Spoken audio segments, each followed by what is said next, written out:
Hi friends, स्वागत आहे तुमचं आपल्या यूट्यूब चॅनलवरती. आणि आज आपण पाहतोय की कमी वयातच केस पांढरे होण्याची कारणं आणि कमी वयात केस पांढरे कशामुळे होतात तर ते रोखण्यासाठी आपण आज उपाय पाहणार आहोत. तर मी काही टिप्स तुम्हाला आज मी तुमच्याशी शेअर करते तर त्या व्हिडिओद्वारे. तर मी तुम्हाला या व्हिडिओमध्ये एक हेअर ऑइल बनवून दाखवलेलं आहे, एक हेअर पॅकही बनवून दाखवलेला आहे आणि त्याचबरोबर केसांची काळजी कशी घ्यायची, कोणते योगासनं करायचे, कोणती आसनं तुम्ही करायची, तर मी तुम्हाला या व्हिडिओद्वारे सांगितलेलं आहे. तर व्हिडिओ कंटिन्यू करा.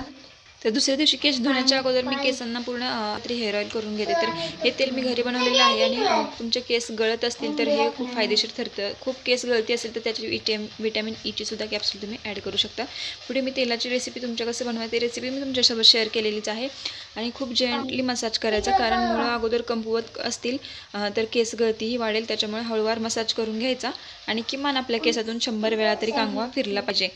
तर केस विंचरताना सगळी केस मागून पुढे घेऊन नंतर केस विंचरायचे आहेत आपल्याला. तर हे बघा, मी तेल लावल्यानंतर पूर्ण केस विंचरून घेतलेली आहेत. आणि तर तुम्हाला तर अशा प्रकारे केसांमध्ये ऑइलिंग करून झालेलं आहे आणि व्यवस्थित आता मी पॅक करून झालेत. आणि दुसऱ्या दिवशी मी केस धुतलेले आहेत. तर त्याच्यामध्ये ड्रायर तुम्ही वापरू नका, कारण त्याच्यामुळेही केस डॅमेज होतात आपली. शक्यतो तुम्ही टॉवेलनंच केस कोरडे करा. टॉवेलने जर तुम्ही रफ करत असाल तर जास्त रफ करू नका, एकदम हळूवारपणे ती रफ करा. इथे मी खोबरेल तेल घेतलेलं आहे आणि त्याच्यामध्ये मी तो हेअर ऑइल बनवून दाखवते. त्याच्याने ते खूप इफेक्टिव्ह आहे. जर आपले प्रीमॅच्युअर म्हणजे हेअर ग्रे होत असतील तर हे रोखण्यास हे तेल ही मदत करते. किंवा हा कांदा घेतलेला आहे मिक्सरला बारीक करून, आणि हे कढीपत्त्याची पानं आहेत, 25-30 पानं आहेत, आणि मेथीचे दाणे. तर मेथीचे दाणे खूप आपल्या केसांना फायदेशीर ठरतात. त्यांनी डॅन्ड्रफ वगैरे होणं कमी करण्यास मदत होते. तर अशा प्रकारे हे मी तेलात व्यवस्थित आता भाजून घेते. लागेल तसं मी तेल त्याच्यामध्ये ॲड करत गेले आणि आता ते व्यवस्थित भाजत गेले. तर त्याच्यामध्ये मेथीचे दाणे टाकून व्यवस्थित भाजून घेऊया. आता ते भाजते तोपर्यंत मी तुम्हाला आणखी एक इथं काही गोष्टी सांगते की कॉपर आणि ओमेगा रिच फूड कोणते, तर काजू, बदाम, मशरूम, पोटॅटो आणि छोले. तर तुम्ही याच्या डेली तुम्ही याचा समावेश आपल्या आहारामध्ये करा. दही, पनीर आणि आपलं बनाना आणि गाजर याचाही समावेश तुम्ही तुमच्या आहारात केला पाहिजे. मी तुम्हाला जे मी माझ्या केसांसाठी जो मी डेलीचं रुटीन मी नक्कीच शेअर करेन. काही आसनं सांगते. जर तुम्हाला डॉक्टरांनी किंवा तुमची बॉडी फिट नसेल की योगा तुम्ही करायला किंवा आसन करायला तुम्ही हे करू नका. पण ज्यांची बॉडी योगा करण्यासाठी फिट आहे त्यांच्यासाठी मी हे सांगेन की विपरीत करणी हे पहिलं आसन आहे. तर विपरीत करणी आपले ग्रे हेअर होण्यापासून थांबवते. तर दुसरं आहे सर्वांगासन, पश्चिमोत्तासन, हस्तपादासन.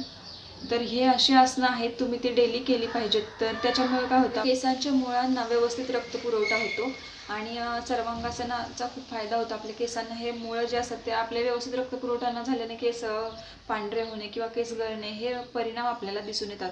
तर ते थांबवण्यासाठी आपण ह्या आसनांचा समावेश आपण केला पाहिजे. योगमुद्रा हेही खूप महत्त्वाचं आसन आहे. त्याचाही तुम्ही समावेश तुम्ही डेली केला पाहिजे तुमच्या योगासनामध्ये.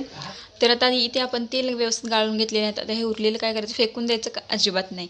तर याच्यापासून आता आपण एक हेअर पॅक बनवतोय. तर ही कोरफडीचा गर आपल्याला काढून घ्यायचं. तर ओमेगा रिच फूडमध्ये वॉलनट, जवस, पालक, फ्लॉवर, ब्रोकली तर या गोष्टींचा समावेश होतो. तर केस गळती आणि अकाली केस पांढरे होण्यासाठी तुम्ही सगळ्यात महत्त्वाची गोष्ट ही सांगेन की तुम्ही ट्रेस अवॉइड करा. तर ट्रेसमुळेही या केसांवरती आपला आणि स्किनवरती खूप जास्त इफेक्ट झालेला दिसून येतो. आत्ता हे तेल गाळून घेतलेलं हे उरलेलं कढीपत्त्याची पानं, मेथी वगैरे आहे. तुम्ही याच्यामध्ये बघू शकता तेल पण भरपूर प्रमाणात आहे. आता हे आपलं जो तेल गाळून जो उरलेला आहे तर आता हे फेकून देता आपण याच्या मिक्सरच्या भांड्यामध्ये ते आपण काढून घेऊया. त्याच्यामध्ये आता कोरफडीचा गर आपण घेतलेला आहे, फ्रेश कोरफड आहे. आणि आता त्याच्यामध्येच आपण 2 चमचे दही टाकणार आहोत आणि त्याच्यामध्ये भिजवलेले मेथीचे दाणे टाकून हे मिक्सरला आपण पूर्णपणे बारीक करून घेणार आहोत. तर अशा प्रकारे हा हेअर पॅक आपला तयार आहे आणि हा मी मिक्सरच्या भांड्यातून काढून घेतलेला आहे. तर ॲक्च्युली तो एक ह्याची क्लिप जी असते ती माझ्याकडून डिलीट झाली आहे, तर मी ती अपलोड नाही करू शकले. तर हा हेअर पॅक मिक्सरमध्ये बारीक करताना आपल्याला वाटण ते बारीक करताना तर याच्यामध्ये मी 2 चमचे कॉफी पावडर देखील टाकलेली आहे. तर तुम्ही ज्यावेळी हा हेअर पॅक अप्लाय करता त्यावेळी किमान 4 ते 5 तास हा केसांवरती आपल्याला ठेवायचा आहे आणि व्यवस्थित सुकल्यानंतर आपले केस धुवून टाकायचे आहेत. तर अशा प्रकारे हा हेअर पॅक तयार आहे. आणि अगदी घरगुती आणि नॅचरल असा हा हेअर पॅक आहे. व्हिडिओ आवडल्यास तुम्हाला लाईक करा, शेअर करा आणि हा किमान 5 ते 6 दिवस तुम्ही फ्रीझरमध्ये स्टोअर करून ठेवू शकता. आणि दही तुम्ही तेव्हाच टाका जेव्हा तुम्ही तो यूज करणार आहात, कारण हा दह्यामुळे हा खराब होऊ शकतो. त्याच्यामुळे दही तुम्ही तेव्हाच ॲड करा जेव्हा तुम्ही हा हेअर पॅक लावणार आहात. तर असा हा आपला हेअर पॅक तयार आहे. Accept your self, you are lovely and beautiful. तर बाय. व्हिडिओ आवडल्यास लाईक करा, शेअर करा आणि चॅनलला सबस्क्राईब करायला विसरू नका. परत भेटूया नवीन व्हिडिओसोबत. तोपर्यंत बाय.